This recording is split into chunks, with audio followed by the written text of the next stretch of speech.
Bom dia a todos. Antes de mais nada, eu queria agradecer pela oportunidade de contar um pouquinho dos desafios aí da rede da Unifesp para vocês.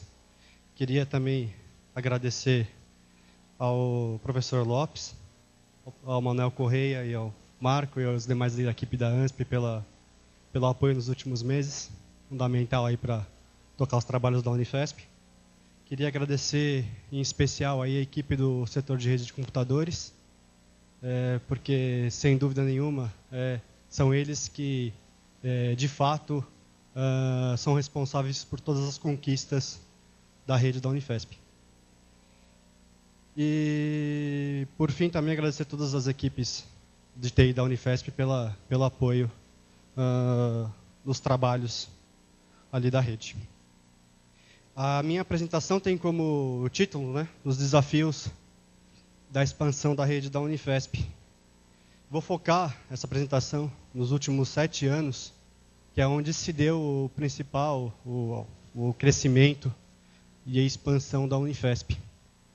E foi nesses 7 anos que a Unifesp se tornou uma universidade plena, com cursos de graduação em todas as áreas do conhecimento. Só para ilustrar, antes da expansão de até 2004, a Unifesp tinha só 5 cursos de graduação, e todos focados na área de saúde. Em 2012, a Unifesp tem 56 cursos de graduação em todas as áreas do conhecimento. Então, isso representa um crescimento de 1.020% nos cursos oferecidos de graduação pela Unifesp. E isso representa, ilustra, na verdade, o apoio que a equipe de TI teve que ter e teve que dar suporte tecnológico para esse crescimento. O grande desafio das equipes de TI da Unifesp é justamente esse, dar suporte tecnológico a todo esse crescimento exponencial da Unifesp. Bom,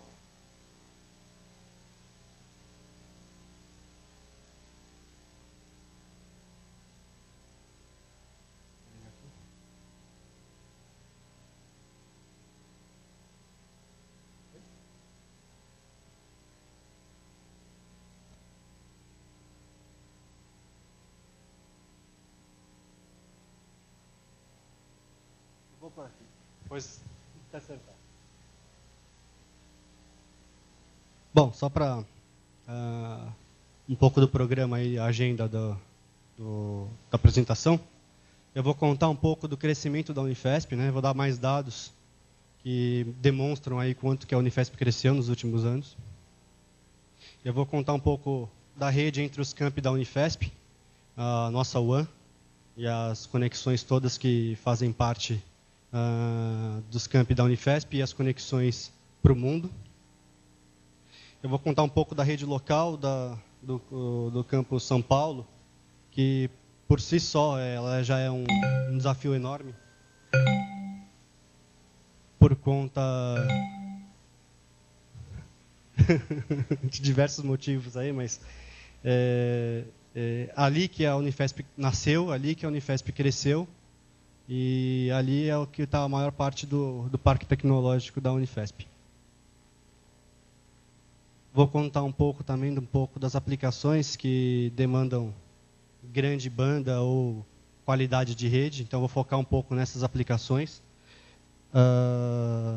Não vou entrar muito na questão das outras aplicações, dos outros serviços que a gente mantém, mas a gente mantém lá na Unifesp uma vasta gama de serviços de TI.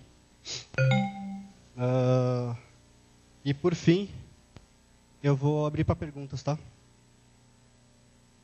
E eu gostaria de encorajá-los nas perguntas, a gente abrir para discussão e qualquer assunto que vocês queiram debater, a gente está aqui à disposição e aberto. Bom, a Unifesp, ela nasceu como Escola Paulista de Medicina e foi fundada em 1933. Ela nasceu como uma escola privada. Então, alguns professores se reuniram e fundaram a Escola Paulista de Medicina. Ela só foi federalizada em 56. E só a Unifesp foi federalizada. O Hospital São Paulo não. O Hospital São Paulo faz parte do complexo ali do Campus São Paulo. Mas o Hospital São Paulo é um hospital privado que atende, em boa parte, o SUS, mas também atende convênios e faz parte de outros atendimentos também. A Universidade Federal de São Paulo ela foi criada em 94, mas foi criada como uma universidade temática na área da saúde. Então, tendo como carro-chefe o curso de medicina. Só em 2005 que se efetivou o processo de expansão e com a abertura lá do campus de Santos. E também focado na área de saúde, mas mais para fisioterapia, terapia ocupacional, esses cursos dessa área. A partir daí, a Unifesp abriu mais campus, né? Abriu o campus da Baixada Santista, que eu já falei, de Diadema, focado no curso no tema de Química e Engenharia Química. Abriu também o campus de Guarulhos, focados na área de Humanas. São José dos Campos é o nosso campus de tecnologia. Lá a gente tem o curso de Ciência da Computação e também o curso de Engenharia de Software. E, recentemente, o ano passado, a Unifesp inaugurou o campus de Osasco, focado em administração e comércio exterior. A Unifesp também tem mais 2 campi de extensão, que promove cursos de extensão, um em Santo Amaro e outro em Embu das Artes. Então, aqui tem alguns dados que refletem o crescimento da Unifesp, né? Então, ali, a gente colocou 2 anos, né? 2004 e 2011, que é o ano que a gente tem consolidado os dados. 2004, antes da expansão. 2011, agora, os últimos dados recentes que a gente tem. Ali mostra que, em 2004, a gente tinha 626 professores. E a gente passou para 1.211. Houve um crescimento aí de 93,5% no corpo docente. O corpo de alunos, né, os alunos da Unifesp, em 2004 eram 1.293. Agora são 7.166, só de graduação. Tá? Ao todo, a Unifesp estima-se aí que tem 20 mil alunos, entre a graduação, pós-graduação, estrito lato sensu. E esse crescimento dos alunos só de graduação foi de 454%. Um crescimento bastante expressivo. Nos cursos de graduação, como eu tinha falado antes, a gente saiu de 5 cursos, todos focados na área de saúde, passando para 56 em 2011, um aumento de 1.020%. Continuando, em relação às vagas de graduação, a gente oferecia em 2004 273 vagas de graduação. Em 2011, a gente ofereceu 2.669 vagas de graduação, que representam um aumento aí de 877%. Que é bastante expressivo. Em contraponto a todos esses dados, a gente tem o crescimento dos técnicos administrativos. Esse gráfico aqui da direita, ele mostra... Da esquerda, desculpa, ele mostra um crescimento de 11% apenas nos técnicos administrativos. Então, houve um crescimento enorme na Unifesp e o corpo que mantém, que dá suporte a esse crescimento, cresceu muito pouco e não atendeu, não conseguiu suprir a demanda. Isso demonstra que o volume de trabalho, não só para a rede, mas para todas as áreas dos técnicos administrativos da Unifesp, aumenta demais, o que complicou ainda mais os nossos desafios. Vou falar um pouco agora da questão da conexão entre os campi da Unifesp e as conexões da Unifesp extramuros para o mundo. Então, só para ilustrar geograficamente a distribuição dos campi da Unifesp, lá em 2004, a gente estava só nesse... O que é o... Estava só aqui nesse centro. Então, o Campo São Paulo começou aqui, nasceu aqui. A partir daí, da expansão, a gente abriu campus em Santos, na Baixada Santista, 3 unidades. Em São José dos Campos, a gente tem 2 unidades. Uma que é o campus oficial, aqui próximo ali à rodovia dos Tamoios. E ali na Dutra tem o campus do Parque Tecnológico. É uma iniciativa do município de São José dos Campos para reunir os institutos de pesquisa e ensino num único local. Nós temos também o campus de Guarulhos, Osasco, que foi inaugurado o ano passado, que está aqui. Embu é uma prospecção da construção de um campus novo, ali no Rodoanel. Em Santo Amaro é um campus de extensão da Unifesp. Em Diadema a gente tem 3 unidades, aqui eu só representei uma. E também há a intenção da construção do campus da Zona Leste da Unifesp. Ainda não foi consolidado. Essas conexões todas, o ano passado a gente licitou e quem ganhou foi a Telefônica. Em relação ao contrato anterior, houve um aumento aí de 415% na capacidade total agregada de banda. Então, a gente conseguiu melhorar um pouco as condições das conexões de rede dos campi, através dessa licitação que ocorreu ano passado. A gente, em São Paulo, faz parte da Metrô Sampa, eu vou falar mais adiante, mas a gente gostaria de incentivar a criação de redes metropolitanas de alta velocidade no mesmo modelo da Metrô Sampa, ali em São José dos Campos, através da iniciativa Rede Comep da RNP, e na Baixada Santista. Também são as nossas necessidades mais atuais. Somando-se essas conexões, a gente tem as conexões da RNP. Então, me deixou bastante contente ontem ouvir do Arthur, né, da RNP, dizendo que que essas conexões vão aumentar para 100 megabits, né, nos nossos campi do interior. Mas hoje a realidade não é essa. Hoje a gente tem conexões de 2 megabits em São José, conexão de 2 megabits em Guarulhos e conexão de 6 megabits em Diadema. A gente recebeu recentemente a notícia que a gente vai receber conexões de 10 megabits em Santos e de 6 megabits em Osasco. Tá? Essas conexões, de fato, não atendem a nossa necessidade. Então, daí a alegria de receber a notícia de que isso vai passar até meados de 2013 para 100 MB.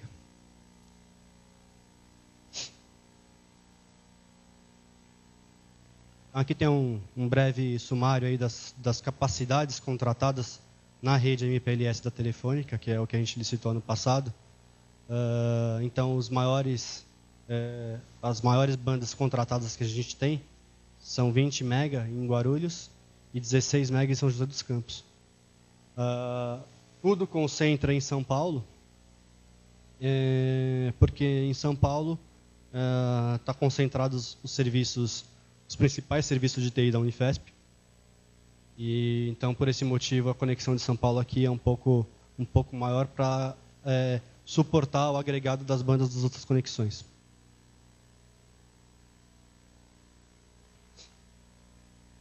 Como eu falei, a Unifesp faz parte aqui do anel da Metrô Sampa, né?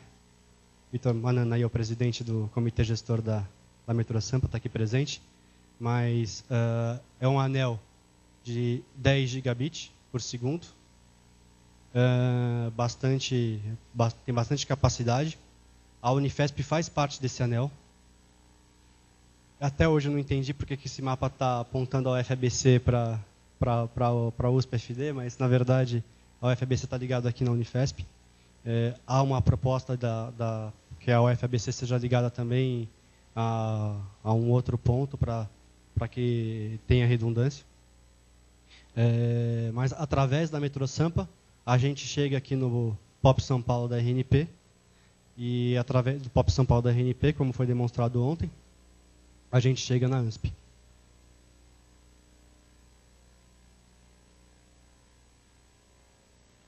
Vou falar um pouquinho aqui da LAN do Campo São Paulo, da rede local do Campo São Paulo. Eu vou mostrar um pouco da topologia da nossa rede, o esquema aí das conexões dos equipamentos da nossa rede. A gente tem 2 equipamentos de grande porte, 2 switch routers com bastante capacidade. Aqui e aqui no Departamento de Informática em Saúde, aonde nasceu a rede. Mais para frente eu vou comentar um pouquinho sobre isso. E aqui no Departamento de Tecnologia da Informação, ali do Campo São Paulo, aonde era o antigo CPD, que hoje é o Departamento de Tecnologia da Informação. Esses 2 equipamentos do núcleo da rede compõem o backbone da rede. Então, a gente tem hoje uma conexão de 10 gigabits, Ethernet, interligando os 2 pontos centrais da rede, que é uma capacidade bastante expansível, atende bastante a nossa demanda, porque a gente mediu recentemente, a gente tem picos de tráfego nessa conexão de 400 megabits. Então, a gente tem algum tempo para crescer com isso ainda. Além disso, a gente tem uma conexão redundante aqui, de 1 gigabit Ethernet, que hoje é suficiente justamente porque o tráfego no pico não passa de 400 megabits. Além disso, a gente tem esses equipamentos aqui, que é o segundo nível da nossa rede, que é o nível de distribuição. A maioria desses equipamentos são switches de 24 portas 10/100.000 gigabit. Elas recebem um link gigabit e distribuem para switches de acesso. Então, a gente tem mais de 700 switches e hubs de acesso alimentando o Campo São Paulo. A gente ainda tem hub, então até o final do ano a gente pretende eliminá-los, exterminá-los. A nossa vontade é jogar eles num pote de ácido ali e queimar todos, mas não podemos, temos que levar o patrimônio. Compartilha a rede do Campo São Paulo, o Hospital São Paulo, que é o segundo maior hospital da região aqui de São Paulo, atrás só do HC aqui. Tanto em tamanho, são 700 leitos, quanto em volume de atendimento.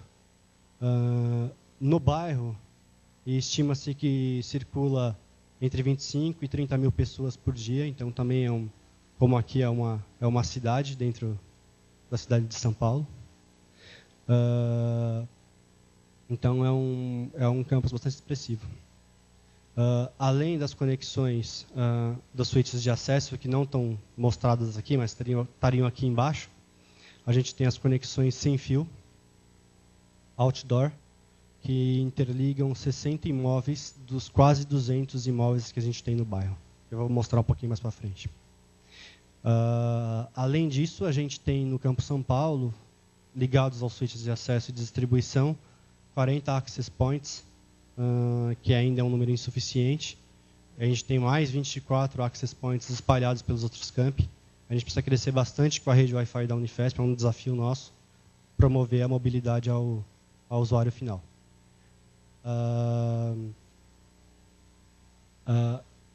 Ligados aos núcleos, a gente tem duas salas seguras que eu vou falar um pouquinho mais para frente.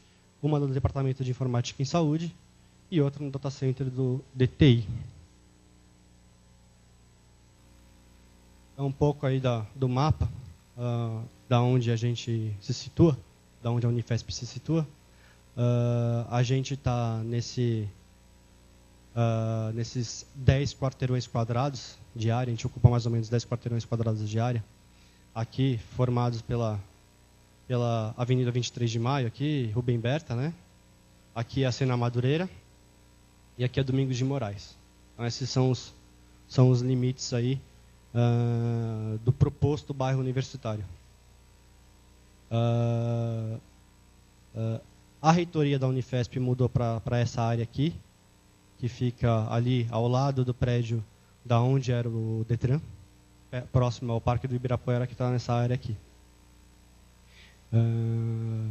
E o nosso maior desafio aqui é que a gente tem praticamente quase 200 imóveis entre a Unifesp e o Hospital São Paulo, espalhados no bairro, que precisam de atendimento de conectividade.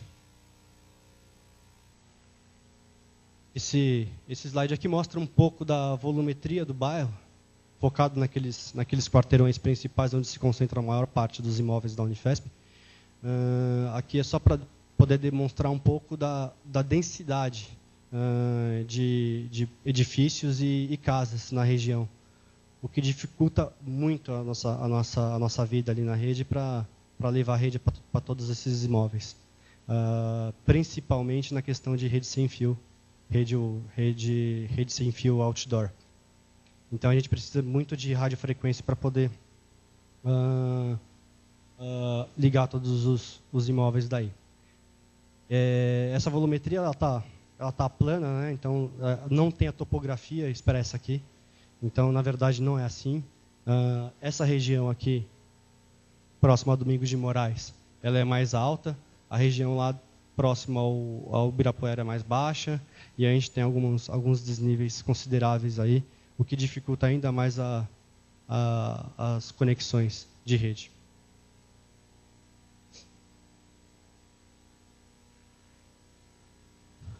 Aí, continuando um pouco, em 2006 a gente firmou um contrato com a então Eletropaulo Telecom, recentemente adquirida pela TIM, hoje mudou o nome para TIM Fiber.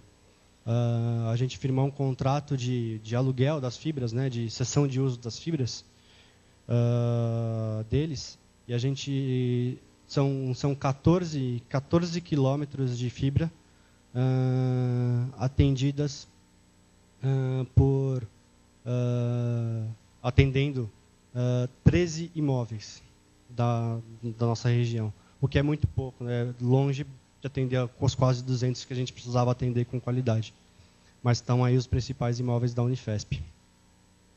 Só para ilustrar, esse que está em vermelho e esse que está em laranja. Esse que está em vermelho é o núcleo ali do Departamento de Tecnologia da Informação, que eu descrevi no slide.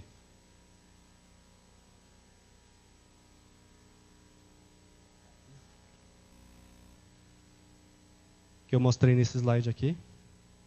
Esse é o vermelho e aquele lá é o amarelo.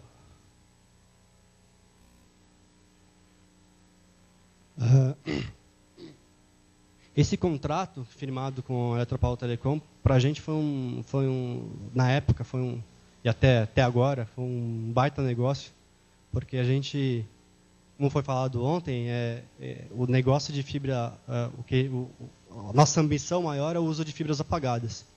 Esse contrato é fornecimento de fibras apagadas. A gente ilumina essas fibras com interfaces gigabit, então a gente consegue garantir uma qualidade extremamente boa para esses imóveis atendidos por essas fibras. E é um contrato, eu vou abrir aqui o quanto que a gente paga por mês por esses 14 pontos, por esses 13 pontos de fibra ótica, a gente paga R$5.000 por mês. Então foi um contrato único, que a gente nunca mais vai conseguir. 5 mil por mês para uma rede desse tamanho é realmente muito, muito pouco. A gente está com... por força da lei, a gente não pode mais renovar o contrato. A gente foi renovando pelos 60 meses previstos pela Lei 8666 e renovou mais por 12 meses por caráter excepcional, dado ao custo extremamente baixo dessa rede. Agora a gente não pode mais. Então a gente está com esse desafio enorme pela frente, que é conseguir atender com qualidade esses 13 imóveis que já eram atendidos com muita qualidade. Então a gente tem que pensar o seguinte, que a partir do momento que você atende com uma certa banda um imóvel, quando você tem que voltar para trás e atender com uma banda menor, o usuário não vai ficar feliz. Ele acostumou com aquela qualidade toda. Então, é um grande desafio que a gente tem pela frente. A gente está com toda a documentação pronta para ser publicada de um edital para contratação de serviço, de capacidade. Então, a gente não está conseguindo no mercado, é uma dificuldade grande nossa, a gente está negociando ainda com a TIM, o fornecimento de fibra ótica pagada. Então, por esse motivo, a gente monitorou esses 13 pontos e nossa intenção é aumentar a rede ótica para esses 22 pontos. E é esse edital que a gente vai colocar na rua para contratação. A gente definiu algumas bandas mínimas aí necessárias, então que vão de 500 megabits entre os equipamentos núcleo da rede, 200 megabits nos imóveis um pouco maiores. São 4 tipos, né? 200 megabits, 100 megabits e 50 megabits. E com isso a gente pretende atender com uma qualidade um pouquinho menor do que atendida hoje, mas pelo menos não vamos deixar os usuários na mão. Isso está acontecendo, isso está em andamento, a gente, se tudo der certo, nas próximas semanas deve ser publicado esse edital.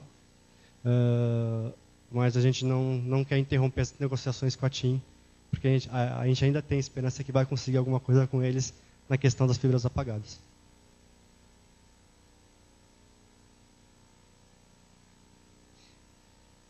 Esses 22 pontos ainda não atendem os quase 200 imóveis que a gente tem no bairro. Então, isso não elimina a nossa necessidade de investir numa rede de radiofrequência de qualidade. Hoje a gente tem conexões mistas, então a gente tem várias tecnologias, vários tipos de rádio interligando 60 imóveis, mas a nossa necessidade era atender os quase 200. Então, também após a licitação das fibras óticas, a gente deve entrar também a gente está fazendo um levantamento de requisitos nesse momento, para escrever a documentação para licitar uma rede de radiofrequência e atenda com qualidade todos os imóveis, com banda disponível, com disponibilidade e tudo mais.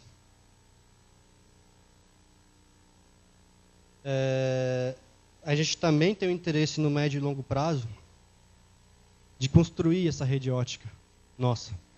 Então, chamou bastante a atenção ontem nossa a apresentação do Eduardo, que citou o método lá de microvalas.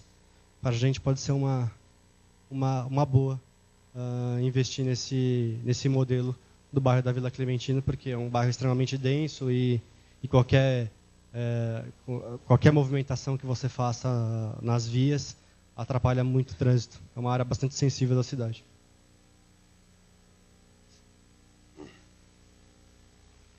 Falar um pouquinho do projeto dos data centers, da nossa outra necessidade. Então, para isso, eu vou citar aqui, como eu falei ontem, que eu vou mostrar a foto das nossas salas.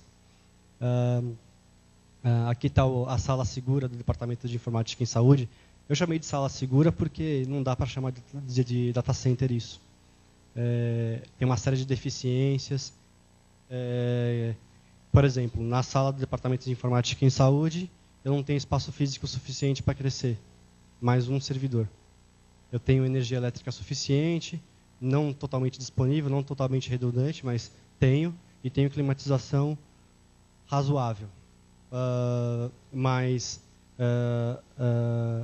não consigo colocar mais nenhum servidor aí. Aqui está a sala do Departamento de Tecnologia da Informação, juntamente com o equipamento de núcleo. Essa sala até tem um pouco de espaço físico ainda para colocar servidores, mas aqui a gente não tem elétrica.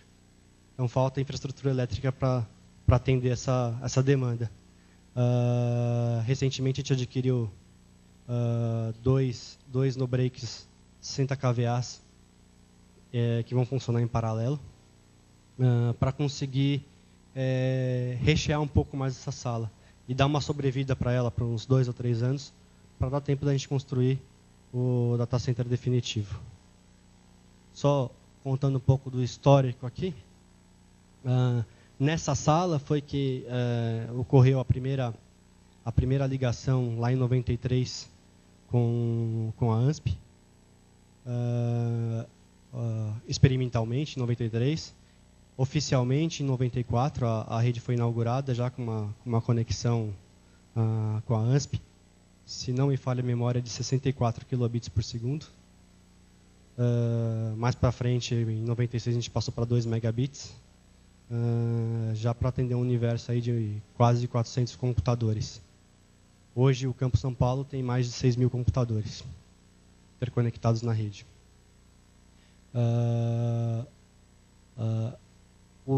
A rede acabou migrando para o Departamento de Tecnologia da Informação, uma movimentação interna nossa, porque o Departamento de Informática em Saúde é o departamento acadêmico, que tem o foco, o ensino da informática em saúde. Então, surgiu a necessidade, primeiro, da criação de uma central de serviços para atender todos os usuários da rede da Unifesp num ponto único. A central de serviços começou a operar em 2008 e a rede foi migrada para o Departamento de Tecnologia da Informação, que é a área central de administração da TI da Unifesp, em 2009, em outubro de 2009.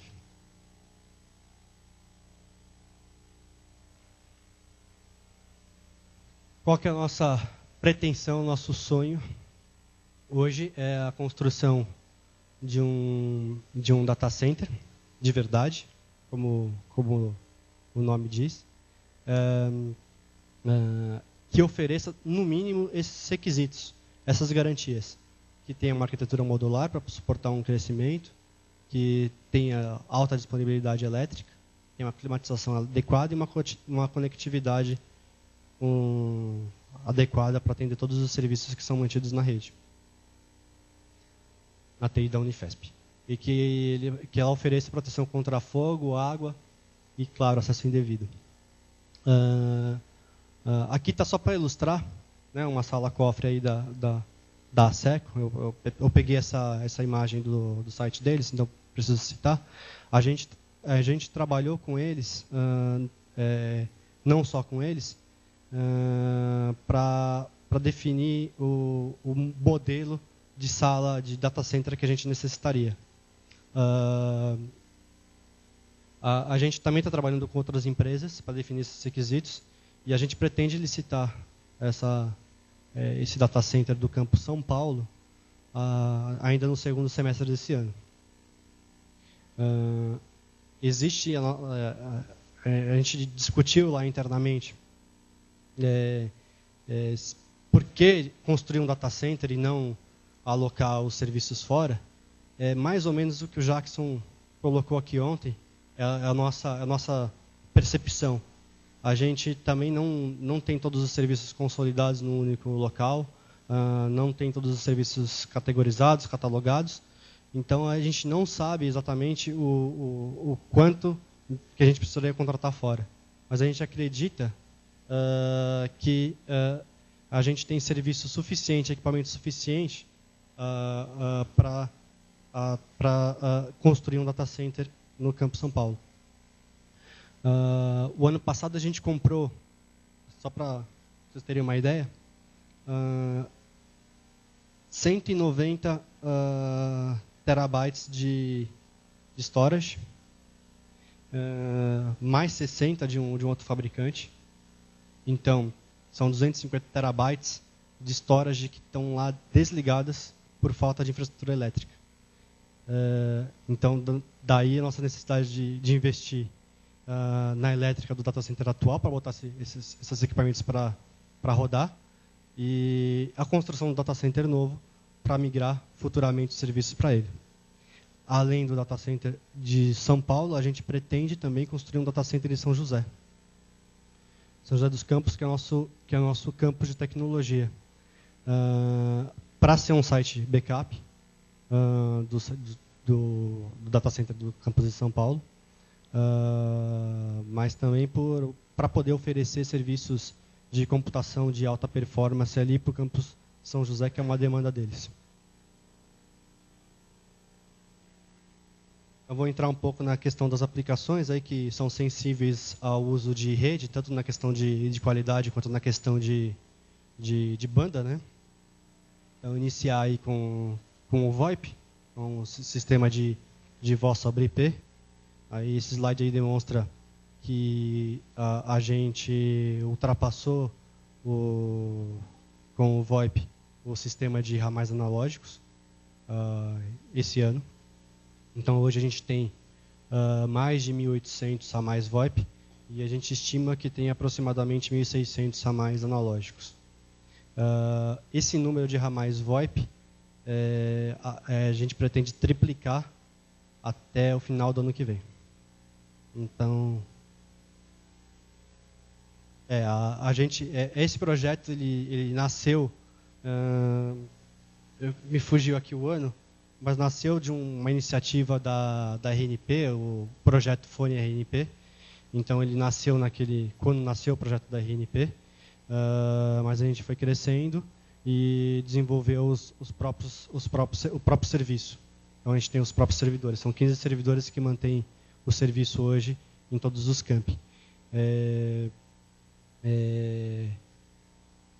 Utiliza a tecnologia open source, Asterisk, como base, e isso trouxe um ganho enorme para a gente nas questões de economia mesmo.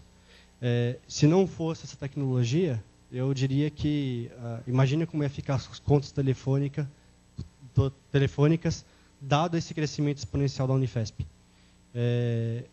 Eu diria que aumentar, dobrar ou até triplicar o custo das contas telefônicas. Com o VoIP a gente conseguiu atender a demanda desse crescimento todo, sem aumentar o custo. Aliás, a gente até diminuiu um pouquinho. Na questão de aplicações aí pesadas, que utilizam muito da nossa rede, a gente tem a questão da sala de telepresença, que faz parte de um projeto também da RNP. A Unifesp ela tem uma das 6 salas de telepresença da RNP. E isso faz parte também, em conjunto com a rede universitária, a rede dos hospitais universitários, né, a RUT. Quando está em uso, a sala de telepresença, ela utiliza 12 megabits de banda frequente.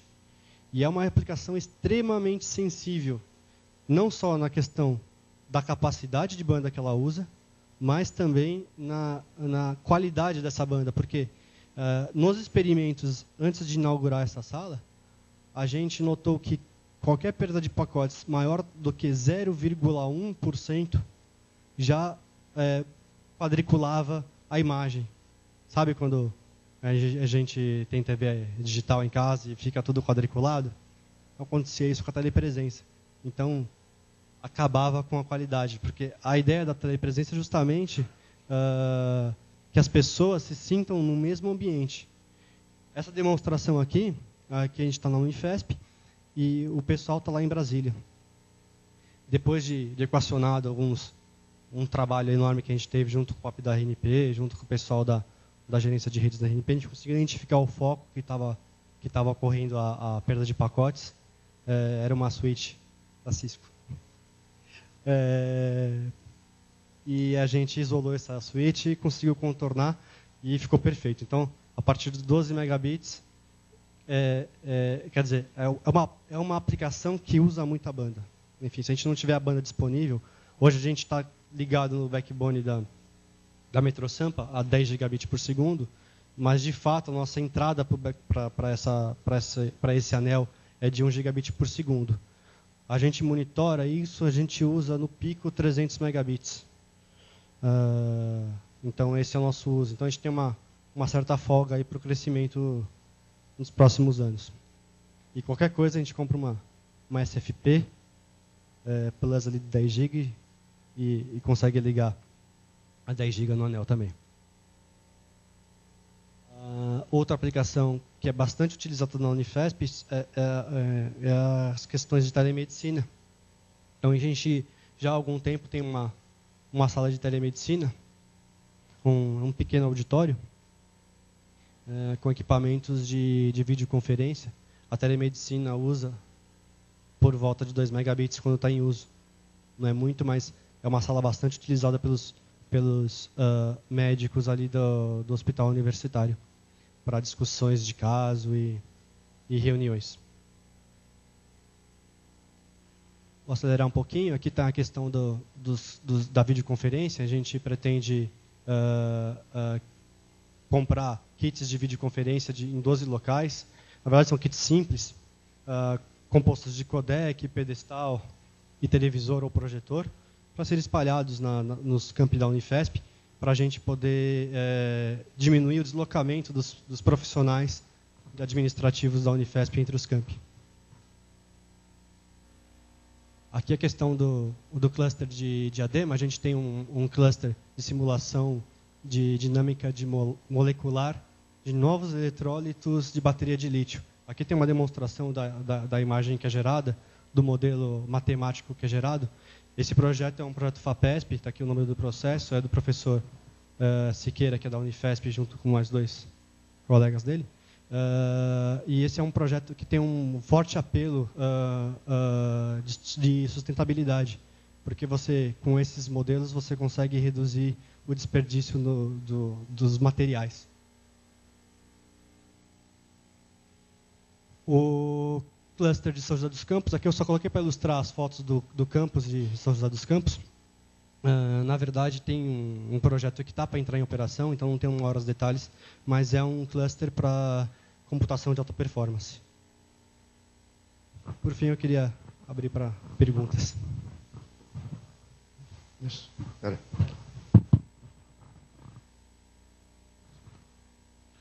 Rafael, a respeito do VoIP, a experiência que vocês tiveram com o Asterisk, eu queria saber quais equipamentos que vocês estão utilizando de VoIP e a arquitetura que vocês estão fazendo. Vocês estão utilizando uma VLAN separada, uma VLAN, por exemplo, eu vi que você estava utilizando equipamentos Intersys, né? Extreme.